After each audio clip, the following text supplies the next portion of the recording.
Yo, listen up, it's time for a tale about a podcast that'll leave you frail. Hard way wrestling coming at you raw, bringing the heat, breaking every law. They drop the truth, no holds barred, talking smack, getting you hyped up hard, calling out the fakes, exposing the lies. Hard way wrestling taken by surprise. Hard way wrestling coming to your city. Nothing but realness, nothing but grit. Going down a gauntlet, making them mark. Hard way wrestling straight from the heart.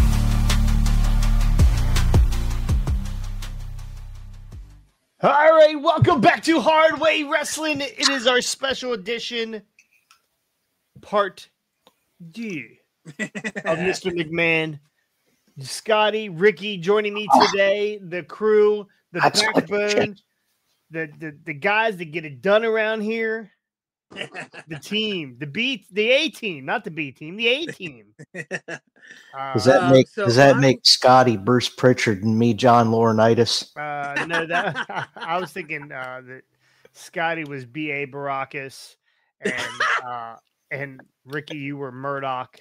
No, I'm Murdoch. No. I'm the other way around. I'm the crazy one. I'm Murdoch. He's Baracus, and you are Face.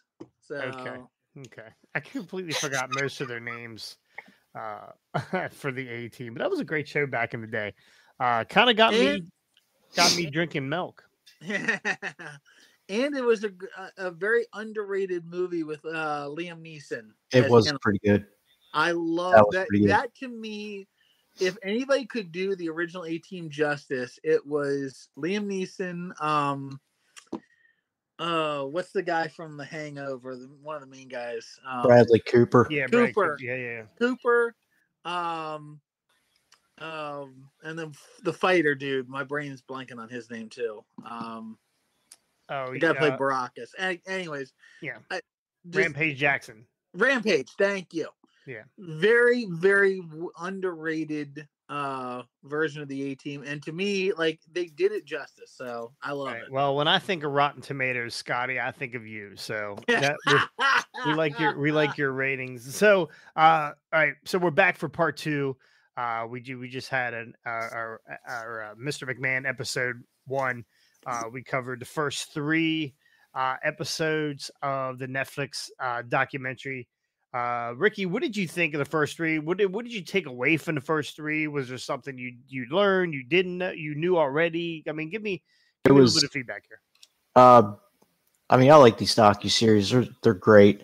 The one thing that I kind of learned that I really didn't know was the Vince growing up story about how he was sexually abused by his mom and didn't meet his dad until he was 12.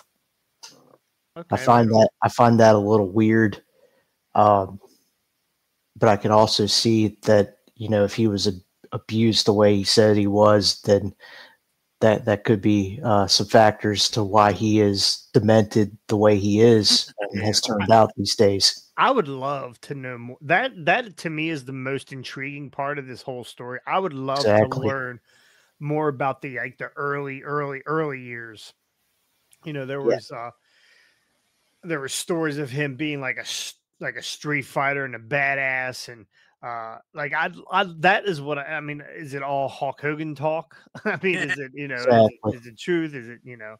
But, you know, we'll never know. So, Scotty, give me the same feedback. Give me what you thought about the first 3 episodes, and then we'll jump into this. If Vince is smart, he would write a book on his life, like right before he decides he's going to croak, or around the time where it looks like he's going to croak. I would. That would. I would buy the. I'd buy the audio version. I would probably buy the hard copy too. Yeah. Absolutely. Because that would be a moneymaker. Do you think that if he wrote, if Vince wrote a book, would tell all the Vince McMahon story, and we'll call, you know what we're gonna call the book? Pronouns, pal. If Vince writes a book, does it become one of the top 10 all-time books? Absolutely. Oh yeah, absolutely. Because there are so many people out there that would want to know the real story. Yeah. And that's the other thing, though, is not only would they want to know the real story, quote unquote, but they would want to take it and try to debunk it with anything that they could find, history wise, like, if they could find stuff from his old hometown or, just find ways of debunking it. So it would go to top 10 bestseller, like of all time bestseller, because and also out of the simple curiosity of the fact that there are a lot of wrestling fans out there, but just like the names Hulk Hogan and Ric Flair, Vince McMahon is a name that people know, whether you're in the wrestling business or you're a wrestling fan or not. You know it because it's synonymous with a form of entertainment. Even if you don't watch it, you kind of know, hey, there's this guy that runs it. His name's Vince McMahon. And yeah, no, it would definitely be one of those things where the casual fan would pick it up. The person who's just like, hey, let's, I just want to know what he has to say about himself. Kind of would pick it up. Yeah, it'd be amazing. So give me some takeaways from the first three, Scotty. Well, kind of like Ricky, the one thing that kind of I enjoyed the first three, but it was still like a lot of the information was stuff readily available that I already had heard. I had personally heard the whole, he never met his dad till he was 12 kind of deal.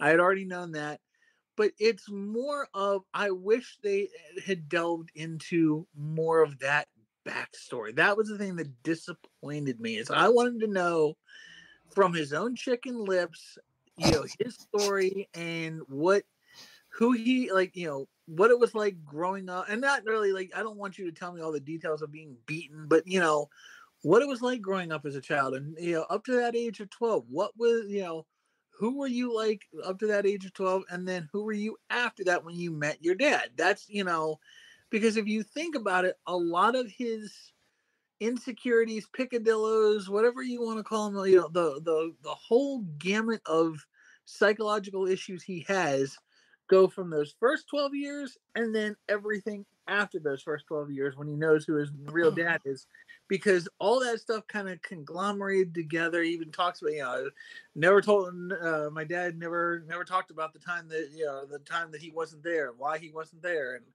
and he never told me he loved me, never told me he was proud of me until that one time he told me he was like, never gave me a hug and all this kind of stuff. And when you're saying it, I can see right now Vince is staring you in your eyes going, oh, boo-hoo, Scotty, and he knocks your papers out of your hand. Yeah. So all right, well, let's get in with your spoon. Let's get into it here. Episode number 4, titled Attitude, talks about how he molded himself after Jerry Graham. Yes. And honestly, I don't know much about Jerry Graham. I didn't get a chance to do any research on Jerry Graham. But Jerry Graham was very, what do you know about Jerry Graham, Scotty?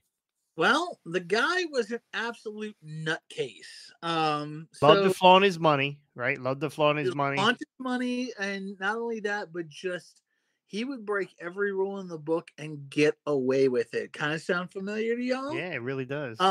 So just for context, he was the kayfabe brother of not Billy Graham, Eddie Graham, who then later became the promoter and booker of Florida Territories, who was a very, very close friend of Vince Sr. And so Eddie and Jerry Graham did a lot of tours of the Northeast. That's how Vince Sr. knew them. But Jerry Graham was like, whereas Eddie was more the straight-laced guy. Like I said, Jerry flaunted his money. He flaunted his wealth. He did whatever he wanted to do, and nobody could tell him otherwise. There are stories of him going into people's houses in his later life, and like old wrestling friends, and they're like, yeah, I'm gonna just, can I come over and hang out for a day? And he wouldn't leave for almost 3 or 4 months. There are stories of him, like, the people walking in on him, taking a shower, and him just squatting there, shitting in the tub. No. Okay. Waffle stomper. So so we'll get into it. So Vince modeled himself after Jerry Graham. He loved Jerry Graham. He was taken by Jerry Graham. He thought he was the next biggest thing, and he loved Jerry Graham. Jerry Graham kind of took him also under his wing. jumped in his Cadillac or whatever he was driving at the time. And there's some stories there. But, at that point, that's where we kind of get the McMahon character. Like he was not known as Vince McMahon. He was known as Mr. McMahon, and the character Attitude Era. Also, this is where Austin was born. Steve Austin was born. He was just. They kind of went a little bit of a backstory on Austin, and studying Steve Austin and whatever. He was WCW and ECW, and Vince took him under. Brought him in, thought he had potential, and then some stuff went down. Who was it that got hurt? Someone got hurt. So Austin ended up being in this match for King of the Ring, right? He was no. It was the curtain call. Triple H Triple was H supposed to win it, and he fucked up. Okay, so yeah, Triple H is being punished. He's pulled from the King of the Ring, or he loses at the King of the Ring. Did he wrestle at the King of the Ring? I don't think he was in it. He wasn't. I think they pulled him.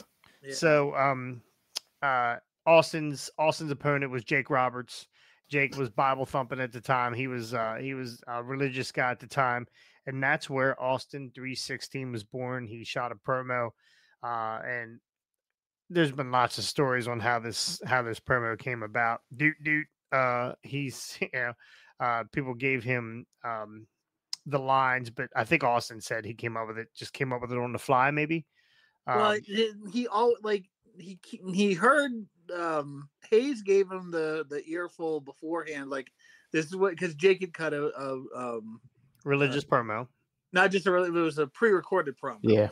So Michael Hayes gave him the lines, like talking about all the scripture and stuff, and it kind of clicked in his head, because the one thing Austin always saw in a football game is the end zone, John 3:16, always written in the end zone. Yep. So he's like, you know what? I could take that and run with it. Austin 3:16, and he just said it that in that promo, and they talked about it in the episode for a second. Like, it took off. The very next night, you see, I think it was Pritchard who said it.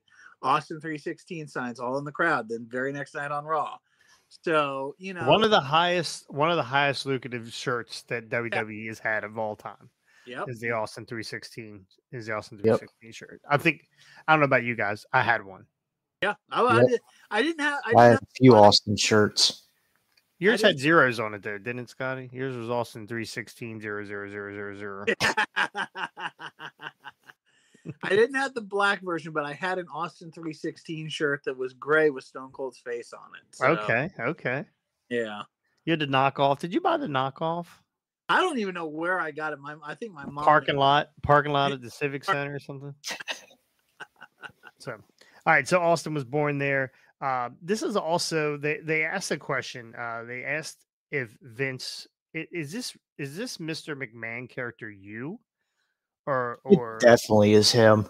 He tries to say it's separate from. Well, that was the funny part, because he said, "No, that's not me. I'm not the character." Then they cut to every wrestler, everybody. Yeah. They all said, "Oh yeah, it's definitely Vince. It's definitely Vince." Which was that was the other thing that got me very quickly, was just like, Vince is trying. And I mean, I here's the funny thing. We don't know how much Vince knew of what might come out in the near future.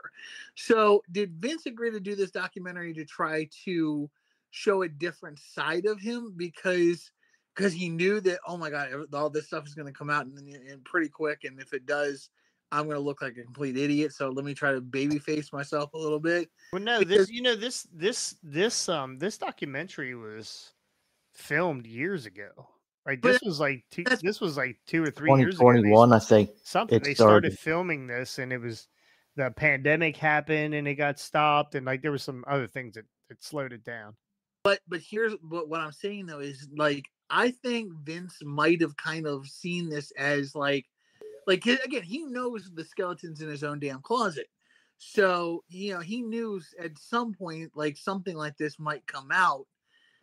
And with it, I mean, he might have gotten some advanced word, or somebody told him that, you might be like the ND, the original, not the Janelle Grant one, because that didn't go till later on. But because it was the NDA in Janelle Grant's case was like 2022, if I remember correctly. But I don't know. It's just because he's talking about this whole thing, and then all the other people that they interviewed said, yeah, this is Vince. When Vince is like saying, "Oh no, this isn't me. It's just a character I play." So that's why I'm just like, I got that impression. It's like Vince is trying to babyface himself. And, the only reason I can think you want to do that is if something's about to drop at some point. Somewhere in the future, somebody is going to drop a piece of information that nobody wants. So he wants to get ahead of it and put this spin on himself. No, I'm not the Mr. McMahon character. This is something I just portray on television. And well, he didn't do a very good job of. He didn't. He did a terrible job. As smart as Vince is, right? I mean, he's one of the better businessmen it's ever been. Like he's taken the product that was decent, and it's had its lots of ups and downs over the years. And he is like him or not like him, whether you think he's a piece of shit or whatever.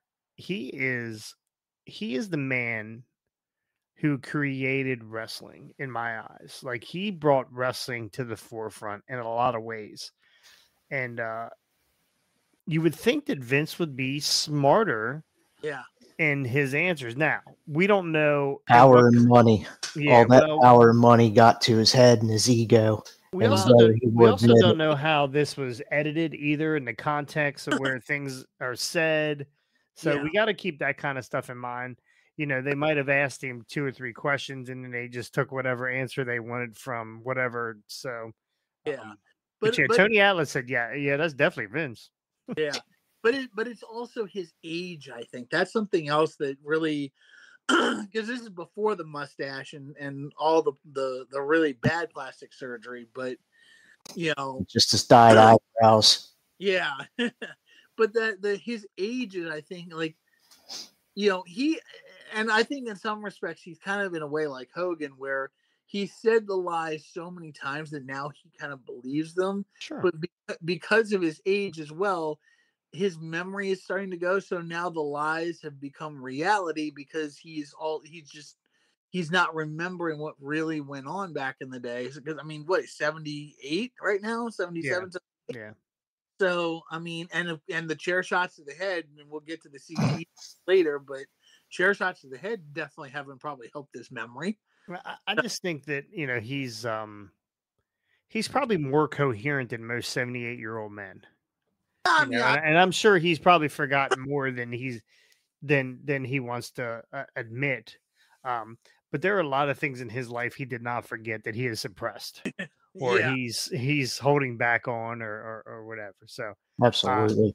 We're going to move on. So McMahon says he is different than the actual character himself. Everybody and their brother says, no.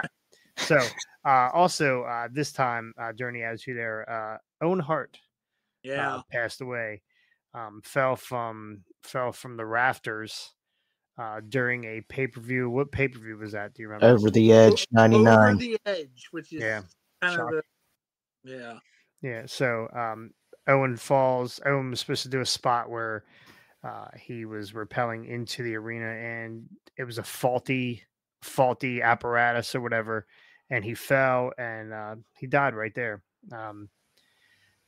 Vince said that he wasn't sure at the time whether he should keep going with the show or not, but he decided to. The show must go on. Owen would want that for the show to go on. And he said if it was him, he would want the show to go on if he was the one, or if it was Shane or something. Yeah, but it wasn't him. Yeah, right. It's the family. So, even to this day, he doesn't regret moving on with the show. I think at this point you would say, listen, hindsight being 2020, probably not the best idea at the time. You know what? Watching this, that I'd never realized was Owen's blood on the ring apron. Yeah, they wrestled the rest of the night with Owen's blood on. I never realized that was his actual blood laying there. Yeah. So right after, I guess right after they announced Jerry and JR announced that Owen's passing, they cut to a promo with Jeff Jarrett and Deborah. Was it Deborah? Yeah. And of course, Deborah is shook, right? She's They were crying. all She's shook. shook. Double J's shook, but he is talking about her puppies. So it was probably the most awkward I've ever seen a promo and the timing of a promo. So, yeah. So Owen dies there.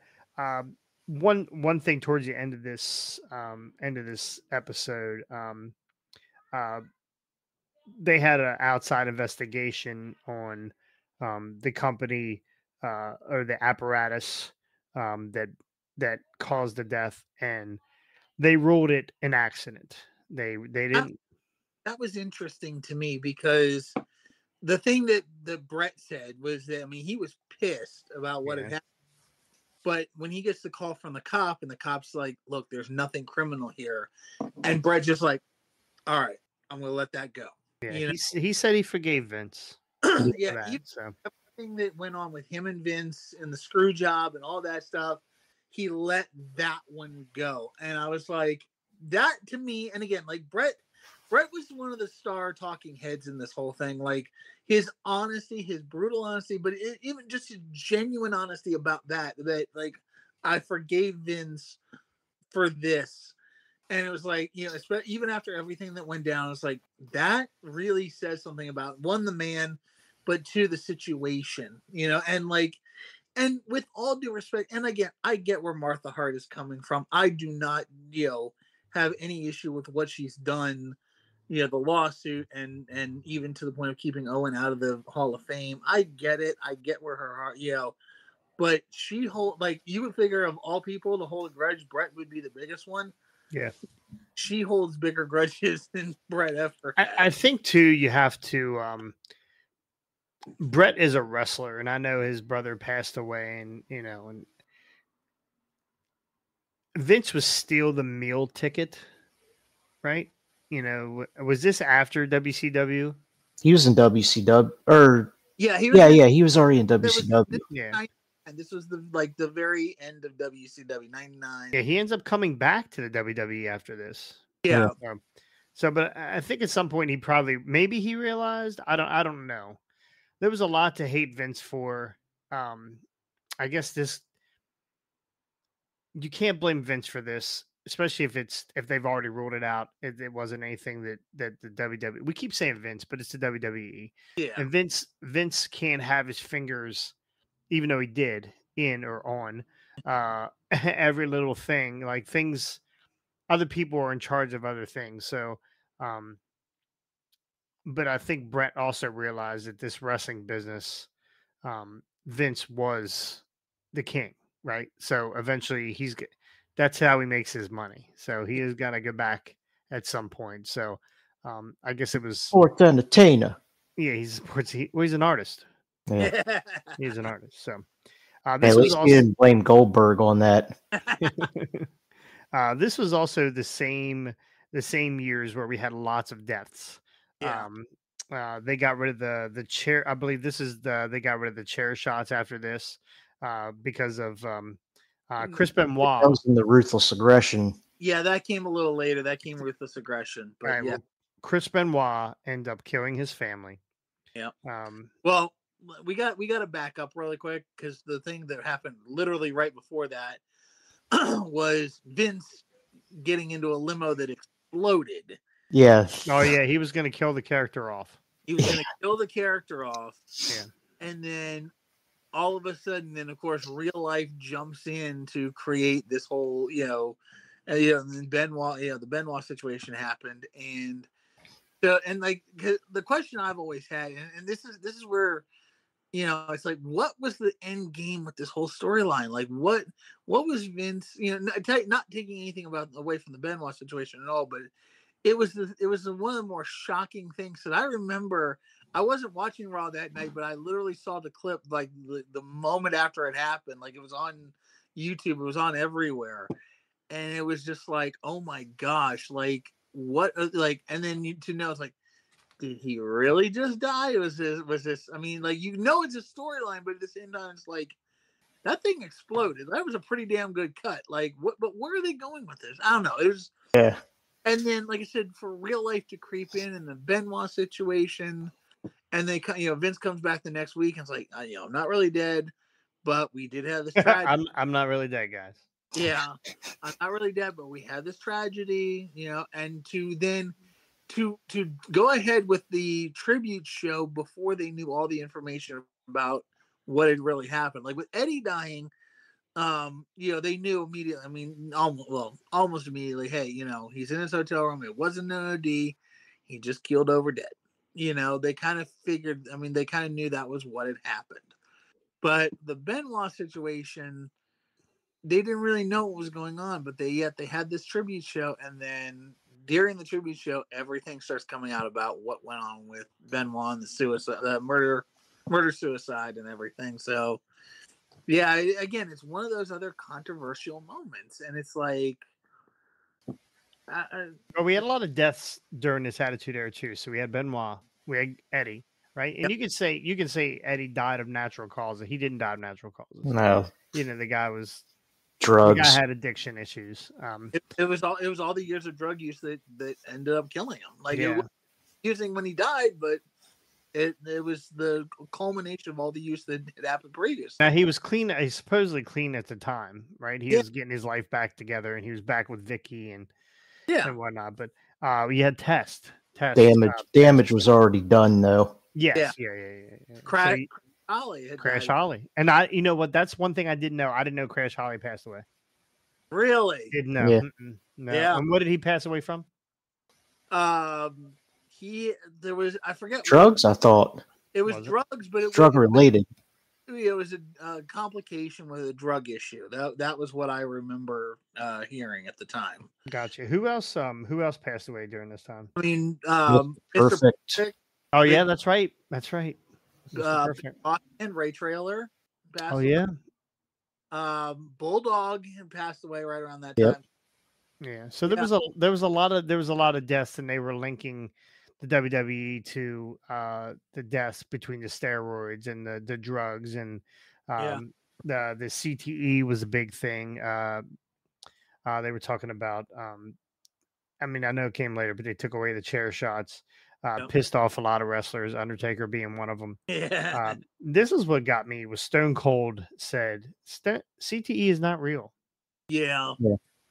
With all the studies between football and all these hockey, football, hockey. I don't know how soccer equates to it because they fall down if they slide a little bit. So headers in soccer, when you do headers, believe it or not, the ball is not. If I threw the ball up and headed it, no problem. If someone boots the ball and I head it, the ball is moving at a high rate of speed. It's still a ball. It's still something that's striking your head. So true. Probably don't have as much CTE issues in soccer as you have in some of these other sports. I mean, it's not like taking a chair shot for sure, but doing constant headers, you try to teach. Of course, I was a soccer coach for years, so you try to teach kids the proper way of striking the ball with your head. But still, you're still and actually, we never taught heading. I never taught heading until we got into they were like 15, 16 in that area, and we got into it then. Nothing ever at young ages because their mind is still developing.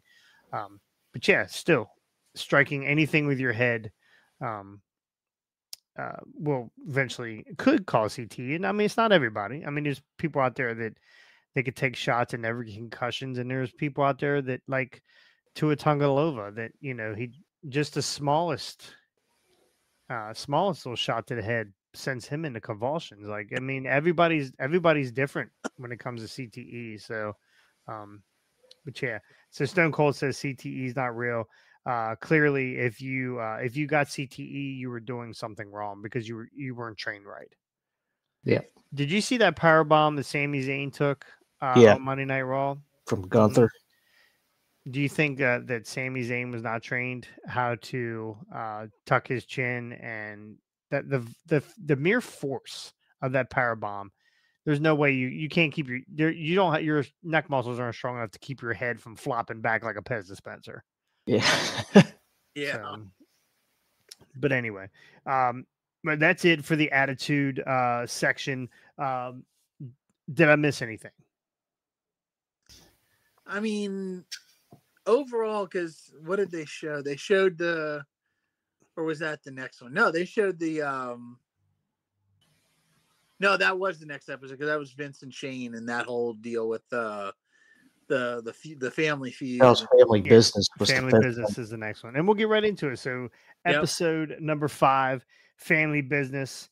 There was a lot of fail during family business, not only just with your family, the issues with the family, outside organizations. Vince started the XFL. One of the highest rated shows ever was that first night of XFL. And actually, we've seen it since XFL has come back. When it came back, the first week was really good. Whatever the Washington Renegades or Washington, whatever they called, really good ratings. And then after that, and it's the same brand of football now as it was then. It was terrible football. So, XFL it's cut NFL players basically. Yeah, basically that's what it is. So, and again, we talked about this last time. XFL brought there's some guys in the XFL that ended up coming back or coming to the NFL. One of them ended up playing for the Green Bay Packers. So, so XFL fails. WWE buys WCW. Yeah. Buys WCW. There was management turnover at the top of Turner, and they did not see WCW as being worth having anymore. It wasn't a profitable business, and they came to Vince, and he said, "Oh, all right, pal, I'll buy it from you." So he ends up taking over and buying WCW. And I think I kind of remember this because it was a WCW night show. I believe it was Monday night show, or whatever it was. I think it was Monday. Were they on Monday? Yeah, it was a Monday. Yeah, it was in Florida. It ran opposite. Yeah. So, and all of a sudden, Vince comes on the screen. Yeah. And he does his little statement or whatever, and he basically says he just bought WCW. So, well, and then right after that, they didn't show this, which I was surprised by. But they didn't show the part where Shane comes out and says the name on the contract. Like, there is a name on that contract, and that name says McMahon, but it says Shane McMahon. Yeah. Which I kind of was like, I thought they would do that because considering what they talked about later with the family ties and the family, not family feuding, but the family. I think this was a way to shut Shane up. Well, yeah. I think this was a way to shut Shane up. We'll just say you bought. Yeah. So WCW is bought. WCW for 83 weeks was kicking the ass of WWE in the ratings for 83 weeks. If I hear that one more time, I'm gonna throw. But at this point, WWE goes public. They're on the New York Stock Exchange. I was weird seeing. I saw that picture again, the video again. I saw it a long time ago. It was Stone Cold and Triple H and The Undertaker and I forget who else was there. Standing, The Rock standing, getting ready to ring the gavel or ring the bell. Yeah, Stock Exchange. It's weird. So WWE goes public. The business hits a downfall or hits a decline after Steve Austin packs his bags and heads home. Again, The Rock went to Hollywood. It wasn't just Austin. It was the fact that now there's no more competition. He's bought WCW, and of course they do the crappy invasion angle, and a lot of the big stars that everybody was looking to see, the Stings and the Steiners and the Goldbergs, weren't there because they were sitting home. Just in case anybody's wondering why you never saw them. Turner there was WCW money and then there was Turner money, and a lot of the contracts that were being paid out to guys like Sting and Steiner, Goldberg, were Turner money, so it had nothing to do with what WCW was doing or the fact that they got bought out. So well, I think the Steiners went to New Japan, didn't they? I think Sting sat home, but I thought that the Steiners went to New Japan. Maybe not. Maybe not I'm I was confused. aware of, but I could be wrong on that. Yeah, but the I know we didn't see Sting for years because he was just just staying at home. Well, he ended up going to TNA as well. Yeah, later on. Hey, but that wasn't until what 05, 06? That was before Seth Rollins nearly killed him. Well, yeah, that was way before that. Yeah, long before that. Yeah, he was 14 different iterations of Sting before he ended up back over at or in the WWE. Yeah, no, that's what leads into though the fact that there was no competition. So now Vince is sitting there like, well, what do we do now? And he kind of comes up with this whole English not wanting to work right now. What they now term as the ruthless aggression era. Ruthless aggression. Because Vince comes out in a promo with all the wrestlers singing around the ring on Raw and says that line, and then the very famous, to me, my all-time favorite promo that Kurt Angle did, he calls out, hey, who on the back out there wants to challenge me? And Cena comes out and is like, what do you got that makes you think you challenge the best in the world? Ruthless aggression. Boom! Right across Kurt's face, man. Like that to me, again, that just set Cena off as a star, and that also ushered in. Well, was that before? Was that after that he was on the bus rapping? No, that was before. That was before. That was way before. That was way before. He even said, and I didn't know this. He even said that he was going to get fired. Yeah, and he started rapping on the bus, and Stephanie was on there and heard him. Yeah. So they changed his whole gimmick to Thugonomics or whatever. Economics. And that was the only John Cena I liked. Yeah. Yep. Cena was born, right? Now we get bald head Cena. We got Ernest P. Worrell Cena. Yeah. But yeah, Cena was born, and that was the big part. WWE for years had all these different characters, and then they were gone. Yeah, and they were gone. So you had characters. You had your Gold Dust and people like that, but you didn't have who was going to stand out, and you need that leader. You had your face of the company. Yeah, you needed your Rock, you needed your Stone Cold, you needed your Hulk Hogan, you needed your Undertaker. So Cena was that guy. Cena was the guy who took this company, I mean, to the next level, really. I mean, honestly, in my opinion, he took it to the next level. So you also had debuts. They showed, I think, a round robin clip, if I remember right, of a lot of the younger talent that was starting to debut. You had the Ortons, Lesnar's, the Batistas and stuff like that were gonna be that next generation, that next era of superstar that and it was like, okay, this is what the new era looks like, the ruthless aggression era. But it didn't come without a lot of Vince's weirdness, and that's when, I think, if I remember right, that's when they talked about the affair he was having with Trish, and then the subsequent street fight that he had to have with Shane at WrestleMania 17, if I remember correctly. Well, let's not get too far ahead. So the women's division at this time too was starting to flourish. It was the Divas era. The Divas, then you had all the, and I don't even remember all the Divas because honestly, I think at this point I wasn't even watching, but they had the story with Vince and Trish, where Trish was his love interest or whatever in front of Linda's face. While she was sedated. While she was sedated. And this, to me, this was very telling in a lot of ways. I think Vince, and I'm going to ask you guys, you tell me, because I'm very confused about Linda McMahon. Yeah. I'm probably more confused about anything in this whole documentary about Linda McMahon. I don't understand their story. I don't know what was going on. Are they together? Are they not together?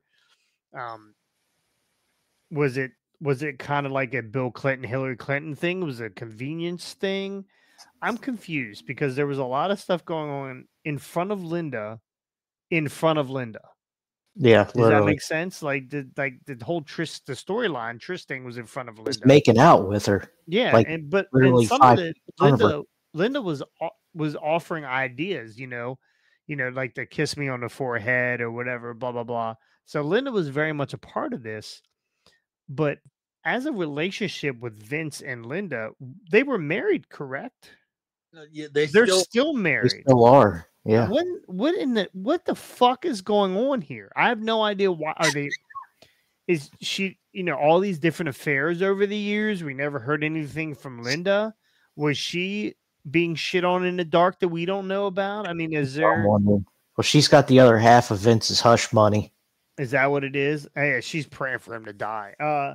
I'm gonna tell you this. Seeing her on this documentary, she looks like she could give two shits about anything, really. I think she's got her own agenda. Now, of course, she's on Trump's cabinet, or she's part of the Small Business Bureau, whatever. Trump gave her a spot in the cabinet. There's a lot of spots in his cabinet.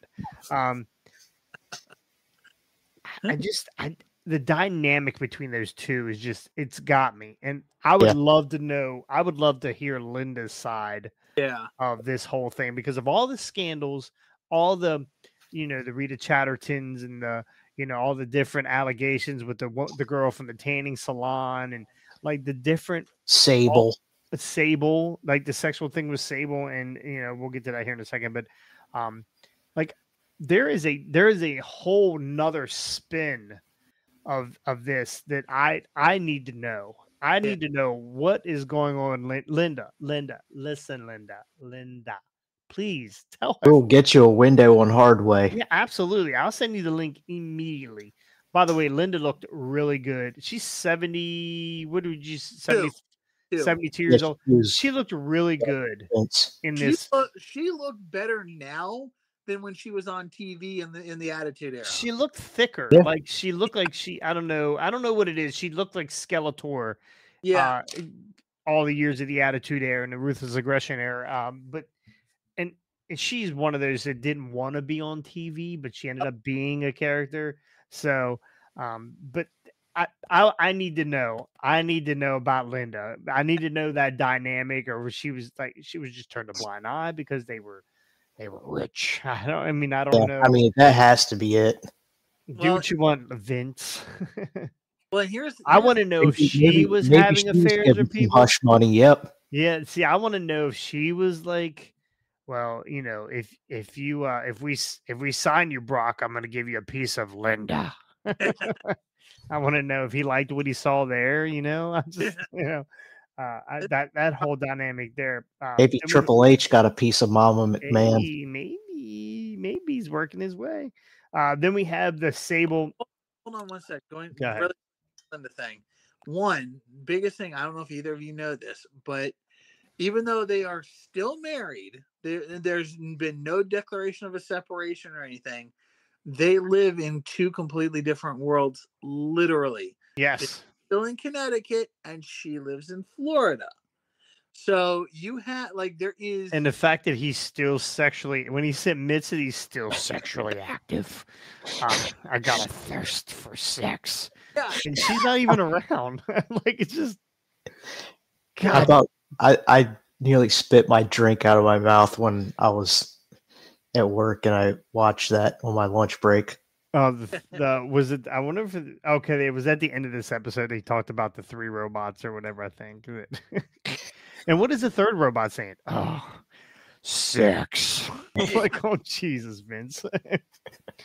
Oh, great. Anyway, so we had the Sable lawsuit. She was saying that she was sexually not abused, but people made harassed. Yeah, harassed. Thank you. They ended up settling this lawsuit, I believe, or it was dropped. Yeah, and then she came back. She came back.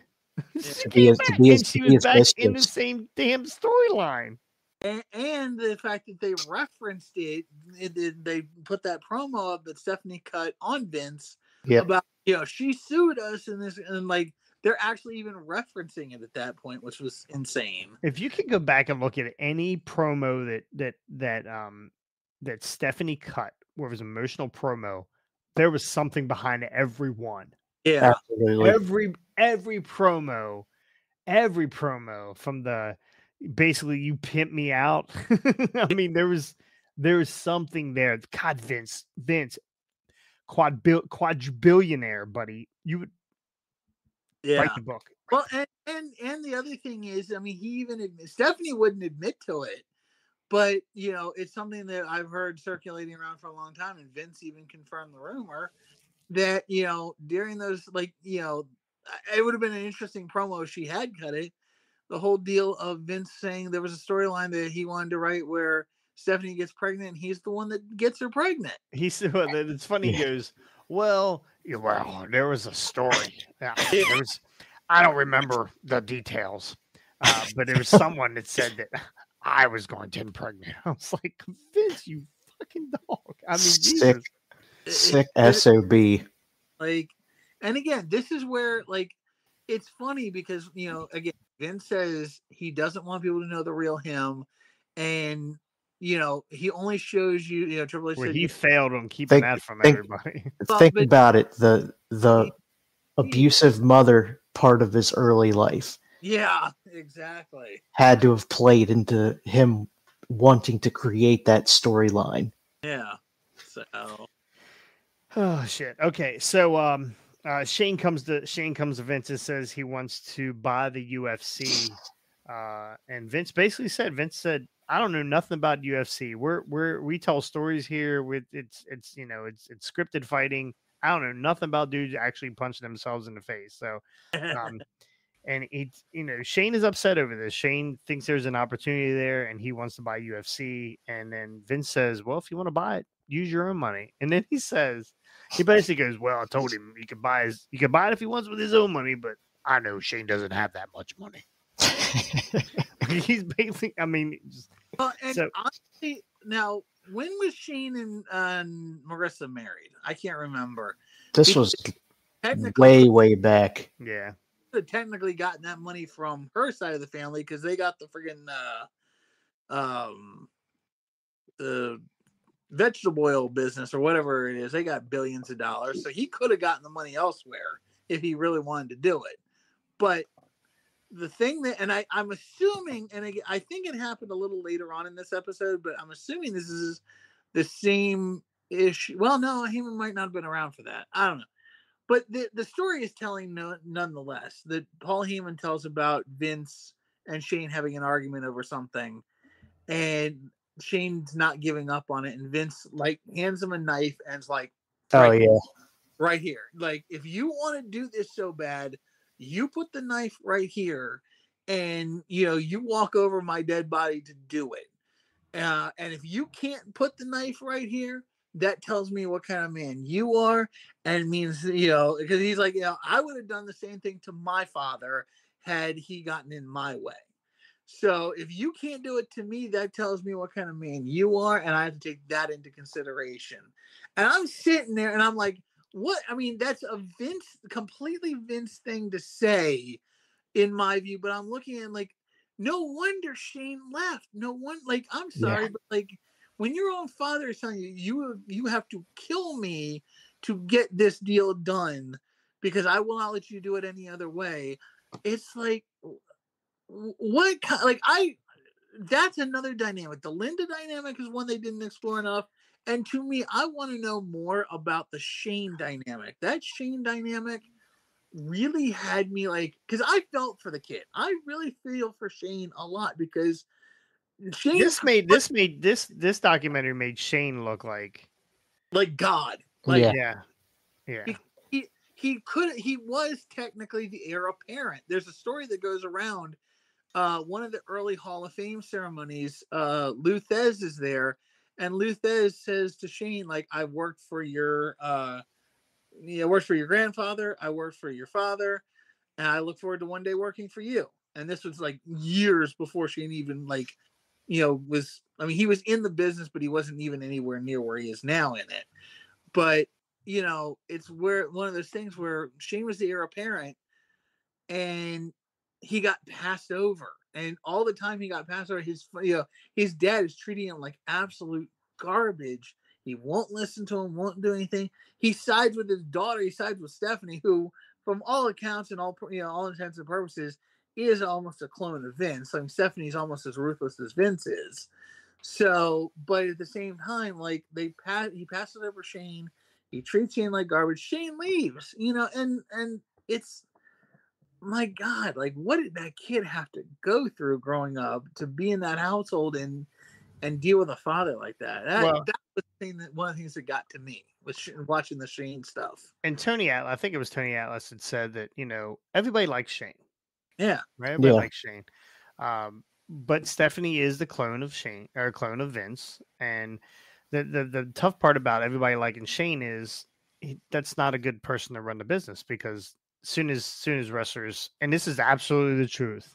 Yeah. As soon as you have a nice guy, right, that's running the business, you try to take advantage of him. That's exactly what happened. You take liberties with the nice guy, and that's why Vince didn't think Shane was ever going to be the head of WWE. That's why Stephanie, basically he was overlooked, and Stephanie had more of a role than Shane did. Also, Stephanie in this episode, there was a lot about Stephanie too. Part of it was her being a clone of Vince, and her being as ruthless, but her on-screen character, which was, Vince loved this. They would chant slut. Yeah. They would chant her being a slut. They had basically, her character, she slept her way to the top. She was sleeping with Tess. She eventually sleeping with Triple H, whether it was medicated or not. I mean, there was a lot of Stephanie here. And the thing also that, and I've heard this before, going back to the Test thing really quick, that was, they said, and I think even Triple H said, the writers didn't have a way out of that. And Triple H had to kind of come up with the idea of, why don't I drug her and take her to a wedding chapel and marry her? I'm like, for a guy, especially in that time period, because that was late 90s. Because I picked up wrestling right around the time that, I watched it in the early 90s, right before they took it off of network television. And then SmackDown came on UPN on syndicate or on regular television, so I was able to watch it again. And like, for the fact that a guy like Vince, and that's just, again, it's a small thing, but it's telling that Vince didn't have a way out of that. He had this whole storyline going, and Vince was so careful to have story. I know where I'm going to go with this, pal. We know where this is ending, and they didn't have a way out of that. Well, I'm gonna be honest with you. I don't care if he says that or not. There were so many things that they threw shit against the wall that didn't stick. They just moved on to the next thing because they didn't have anything for it, right? I mean, that was a lot of WWE recently too, and not within the last 2 or 3 years, or 2 years at least. But it's always, you're like, okay, what happened with that? Well, why are we not doing this anymore? Why did we just move on? And there's some other promoters that are the same way. They just, there's no real storytelling there. There's no beginning, and there's no middle. There's no end. Sometimes they just do things and they're like, well, we'll see where it goes with here. And that's fine sometimes. And sometimes you have an ending and something swerves it, bro. And then you end up, you end up in another direction, just like they did for WrestleMania this year. That kind of stuff happens too. But yeah, I believe that he was like, well, we'll just pimp her out. We'll see where we go from here. But anyway, so that was the end of Family Business. Did I miss anything there? I think I got everything there. Yeah, I think I got everything. So, all right, we're going to move on to the last and final episode of this documentary, The Finish. So Shane's gone from the company. So Shane ends up coming back. He goes on a sabbatical. He goes and does his own thing. I think Vince called him and said, hey, I got an idea for you. And he comes back.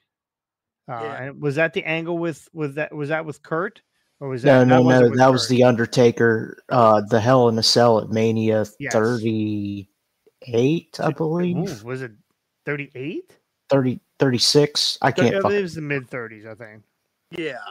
So, Shane comes back, has this match with the Undertaker, epic match. We get all the spots that we get from Shane, the coast to coast. He's a great worker. He really is a good worker. All the shit he did and the bumps he took over the years. Yes. I mean, he put on some really good matches. Because they talked about it at that point as well. That's why you were getting confused, because they backtracked to King of the Ring. Yes. 2000.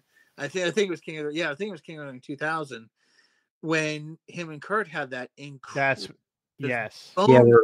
Angle couldn't throw him through the glass window. Wouldn't break. And he just kept dropping him on his coconut.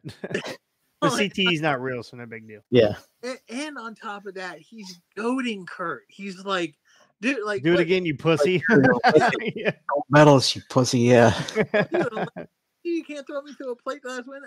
Like, and I'm sure like Kurt's like pissed off, but at the same time he's like, dude, if I kill this kid, like what happens now? Like, the show must go on, so it doesn't matter. Yeah, exactly. Yeah, if it was Shane, it'd been okay. Yeah, we're gonna continue. No big deal. So Shane comes back. They have this epic match. They get to the back, and this is where Shane and Vince embrace. And I think he tells Shane he loves him and he's proud of him at this point. This was a big tearing up a little bit too. This got me too. This really got me too, because you come to a certain point in your life, you have problems, and of course I've had problems with both of my boys on and off at times, and it's when it finally comes back around and you finally mend fences, however you get there, right? You might argue all the time, and then there's something like this, and in their world, McMahon's world, wrestling ties everything together. And this brought those two together, and this was what Shane wanted. This is what Shane needed. He even said that. He said he's been looking for this all of his life, and he finally gets it here from Vince. The accolades he finally got from Vince it is something that Vince still to this day, and I don't know if he's lying or he's not lying, that on his dad's deathbed told him he loved him and he was proud of him. So for Vince to go ahead and do this before he dies, I don't know if he's ever said it again since then. But I thought this was a pretty good touching part of the episode. Yeah. And at the same time, the other thing that got me, I mean, it was very touching, but the thing that also got me is that while this is one occasion and one time, and I'm sure Shane will hold that in his heart forever,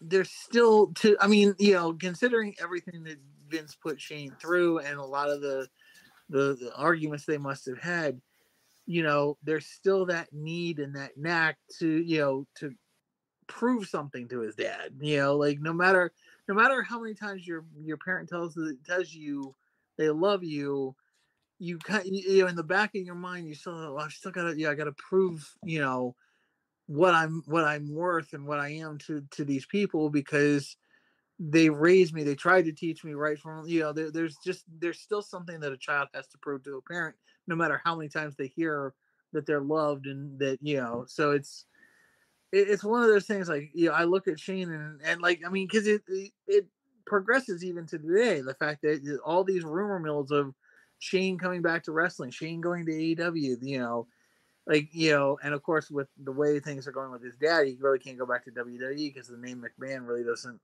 they don't really want to have that on their television right now.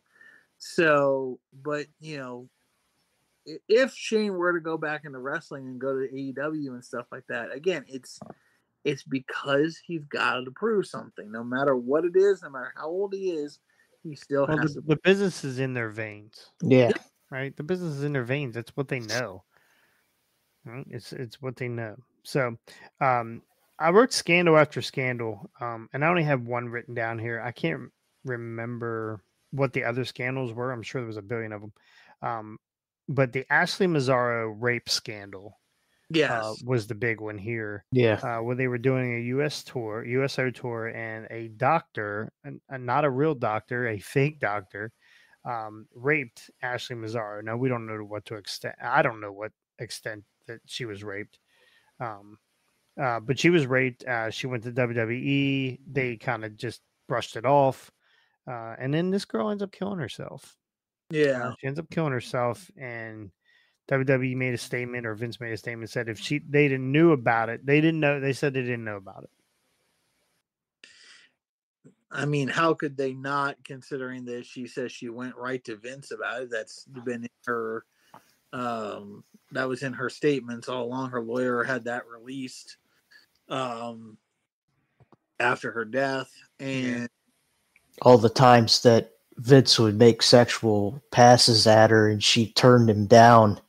Yeah. And then he basically wrote scripts to basically bury her character. Yeah, and the one that got me in particular, this made me more mad than anything, because I detest physical abuse on women. There's no place for it. And anyway, this where she accidentally spilled coffee on him, and he turned around and he's in her face screaming. And we see Vince. There are times over the years and during this documentary, the interview with, was it Costas? He did the interview with Costas. Yes. Where he's leans forward and he smacks the papers out of their hand, and he's like, "Oh, grab me a river." Basically, I think he just stole that from Scapegoat. So, but he did the same thing to her, where he threw his papers at her, and he physically was imposing himself on her. It made me want to throw up. So, and this, she ends up killing herself over the whole situation, really. So, depression. Yeah, I'm sure this was, it's her job, right? She's at her job. She probably doesn't think she has anywhere else to go. She did not have anywhere else to go. Where could she have gone? Yeah.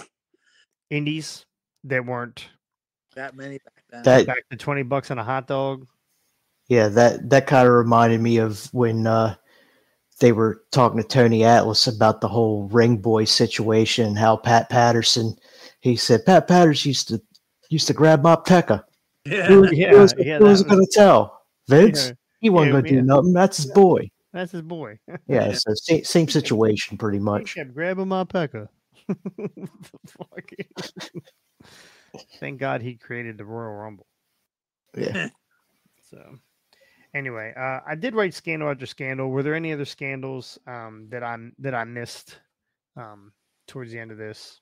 It was mostly the hush money payments, and then the Mazzaro thing came up again during that, because she killed herself several years back, but that came up again during the hush money payments. And then the biggest thing was the Janelle Grant lawsuit after that really just, is what set the whole world on fire about Vince. And caused Vince to step away.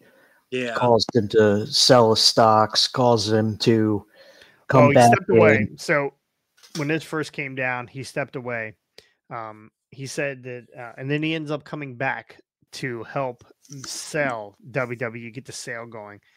He said that he came back because he was told by a close person in his life that he should step away.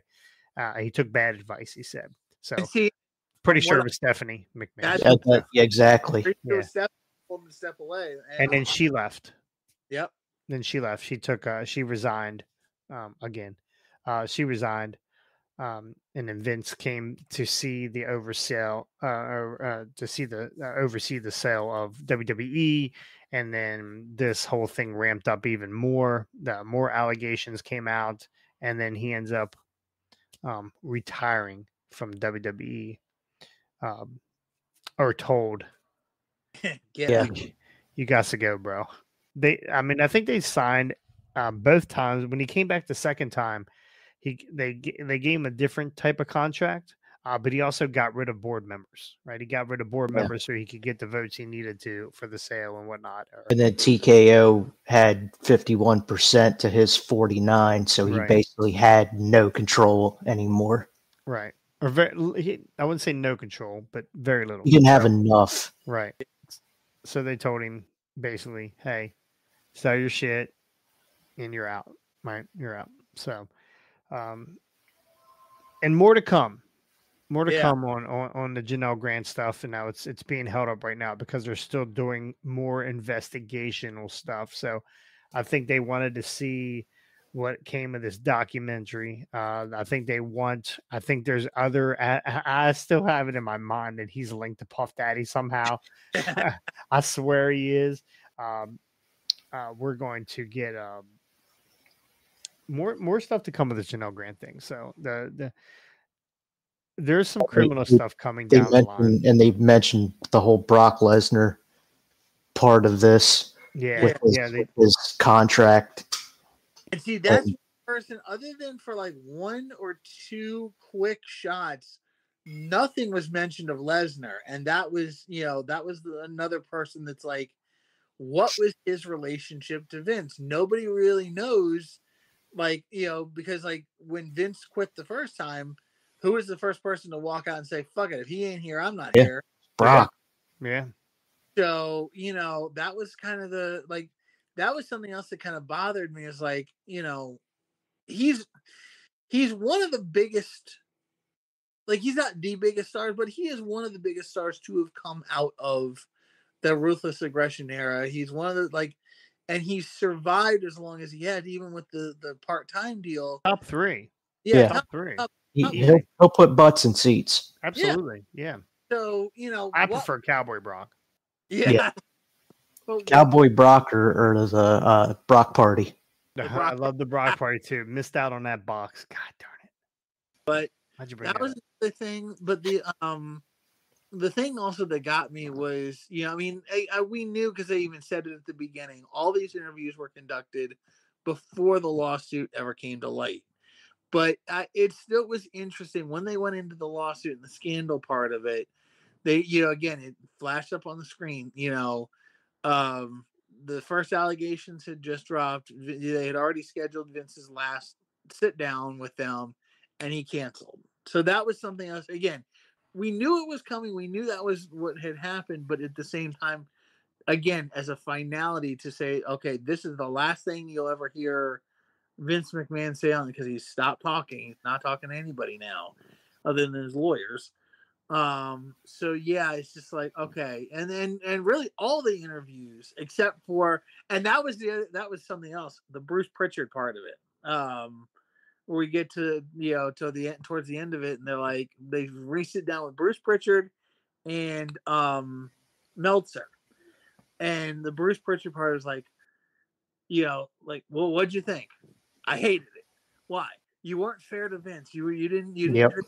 I'm like, how did they not treat him with any? I mean, again, like the cut I'm seeing, again, they showed it's not like this stuff wasn't readily available. A lot of the stuff that he did on network television is in the WWE archive. You can pull it up easily, access it easily. You can see what kind of a pervert Vince was. So. Well, I think they tried. I think they really tried to show certain aspects of Vince that were good, right? I think they tried, but every time they tried, they would cut to something else that Vince said or did, or a storyline, or major story, something that Tony Atlas had to say, or I mean, I would like to have seen a little bit more of that, but I don't think that was the angle they were trying to take. I don't think they were trying to make Vince look like a saint here. I mean, I know it's great. Bruce tells a story where, they gave his wife 4 years to live. She has cancer. She has 4 years to live on at best 4 years to live. And Vince made sure that she got the biggest or the best care. And 24 years later, And that right there kind of makes me wonder how much Bruce Pritchard is underneath of Vince with all these allegations and all this secretive stuff. Like, he's probably a vault of information, and Vince will hold that against Bruce. Have you ever listened to Bruce? Used to have a podcast. It was Bruce and what's his name? The guy that used to do the podcast with Ric Flair. I can see his face. I can't think of his name. Big fat dude. Yeah. What is his name? Oh, nasally voice. I can't stand. Yeah. Anyway, there were a lot of great stories. If you get a chance to listen to that podcast, I don't know if he's still running it or not, but it was excellent. It was excellent. Bruce had a lot of stories. He talked about him being fired and whatnot over the years. So, but what is his name? It starts with a C. Conrad Thompson. Conrad Thompson. Thank you. Yes. Conrad. So, but the other thing about toy guy, by the way, big toy guy, hell of an LJN collection. Yes, he does. It's about the only redeeming quality about it. That's Flair's son-in-law, isn't it? What's that? I thought Conrad Thompson was Flair's. Rick's son-in-law. Yeah. Rick. He married one of Rick's daughters. Yeah. I didn't know that. Yeah. Interesting. But the thing with Pritchard, though, and again, I don't know if he got this from Vince or if this is just, who Bruce really is as a person. Cornette calls him the Artful Dodger. The guy can never the truth. He knows how to dodge around everything and kind of he'll tell half truths or part of a story that's correct, but completely missing out on everything. So he gets it honest. Yeah, he gets it honest. He learned from the best. Yeah, so he learned from the best. I mean, it's one of those things. It's like that's why I like his stories, but it's like I don't know if I can trust his stories because you're just sitting there. You're like, wonder if that really happened, or if Bruce is just kind of, because he's not as bad as Hogan. He doesn't tell completely blatant lies, but he does have that way of working around the truth that does, so you don't know what is real and what's the shoot and what's the work. So, right. But. Well, boys, more to come. I mean, hopefully we're going to get, I would love to get another 5 episodes. And like I said before, like they did with the Tiger King, the Tiger King was done and then they came back with like 2 more episodes or 3. I'm all about it. I mean, let's follow this thing to the end. And I think you're waiting for more of this Janelle Grant stuff to come out. It's coming. Once that's out and it's all the details are finalized. And whatever happens to Vince after that, then I think it'll. So I have an idea that, I think it's going to part of this. It's going to be part of this election. It depends on who gets voted in. It's very possible. Think about it. It's very possible. You think Trump would pardon him? That's a good point. I mean, it's possible. I mean, I don't know. I mean, there's a reason why this trial is being held up. And I've been thinking about different things forever, right? And, the P. Diddy thing, the P. Diddy and the lube thing really gets me. I'm sure if you look at some of the stuff that P. Diddy's being accused of and you look at some of the stuff that Vince is being accused of, they're not, I mean, one's white, one's black. I mean, they might be the same dude, right? They might be the same guy. Who knows? And then, then I was thinking about, hey, Diddy, you got to try this sometime. You squat like this, you get better leverage. Squatty Potty. Her name is Potty. And then this, thinking about this election coming up and, if Trump will get in, if Vince gets indicted or he'll have to go through the, however long the trial goes for. And then in the 12th hour, right as Vince gets whatever jail time, they say you're going to spend the rest of your life in jail, which is probably only going to be a couple of years. Trump pardons him. I mean, there's a lot of stuff that's been going on. If you really think about it, it's very possible. What do presidents like to do at the end of their term? Oh yeah, they pardon people. They love to pardon people. That's like a thing. Like on their way out, they love to pardon people. And can you imagine? So anyway, let's hope. I don't know. Mark this episode right now. Remember this statement. When maybe Hardway's not around in 4 years. Who fucking knows? Maybe he's not around tomorrow. Who knows? But we mark this episode with special episode part 3 of the Mr. McMahon. Jason's right, his victory lap. So, but anyway, I was just gonna say as I said before, like you guys, like they could do, like I said, they could make it like Dateline Vince McMahon and do an episode for an entire year, 365 days, and you will never get to the bottom of it.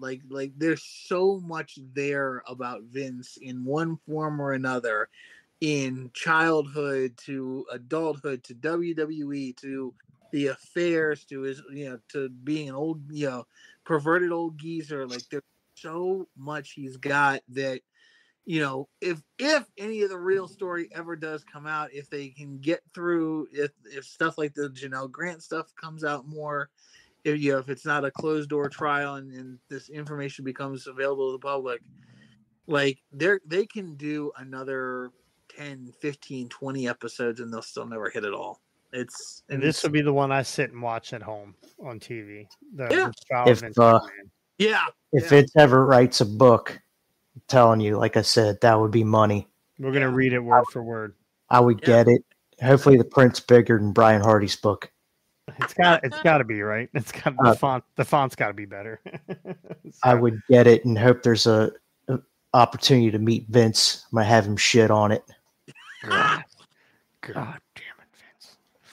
Anyway, that's going to do it here for Hardway Wrestling part 2 of the Mr. McMahon documentary on Netflix. If you haven't seen it, go catch it, right? It's really good. It is.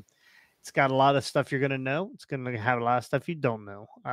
Again, we talked about this. Scotty talked about it on the last episode, that this is not for the normal fan, but I think it is. I think there's certain parts of this that you're going to be intrigued with and wonder. Now, if you think you're going to see McMahon taking a doo-doo on somebody, you're not going to see it. It's not going to be in this episode.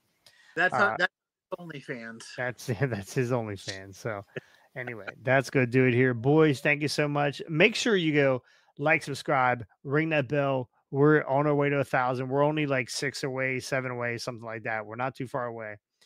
Also, go to iTunes, go to Spotify, give us a 5-star review. Yes. I'd like to hear what you guys think, right? We put a lot of effort in over here. We don't get paid, right? We're working on the paid part. Patreon. We'll get that in a second. But Patreon. We get paid by you telling us what we can do better. Not that we're going to listen, but what we can do better. And how you think this show is. We need all that stuff. So also, if you love, so we yep, Scotty's gone. Yes. Get the ice pack. His phone said no. No, there he is. If you like what we do, come support us at Patreon. It's $5 a month, the best $5 you can buy. We put articles out all the time. No, can't hear you. Sorry, Scotty, can't hear you. We put articles out all the time. Nope, I can't hear you. So we put articles out all the time. I subscribe to other paid sites, and I pay the money, so you don't have to. So, but in turn, instead of you spending $15-$20 on different articles, different websites, come spend $5 with us. There we go. That's where we are with the Patreon. So come support us on Patreon. Also, we have a fantasy wrestling league that runs. It's 2 months long. It's $5 a month. You get all access to all that too. It's fun. We talk shit to each other. We're going to be crowning a champion here at the end of October. Most likely me, because I'm very good at this. And Scotty has the money in the bank. Scotty in the bank. So it's a ham sandwich. Ricky is mad. Ricky's like, no, bro, I'm right behind you. And that's where you're going to stay. That's the only thing Scotty's got in a briefcase is a ham sandwich. Him and Otis. So anyway, thank you boys so much. Yes, Cedric, home run. God damn it, we're on the board. So we're watching. We got some playoff baseball to watch. So all right, boys. We'll see you guys next time. On the hard way. Well, that ending fell flatter than a plate full of piss. Conan.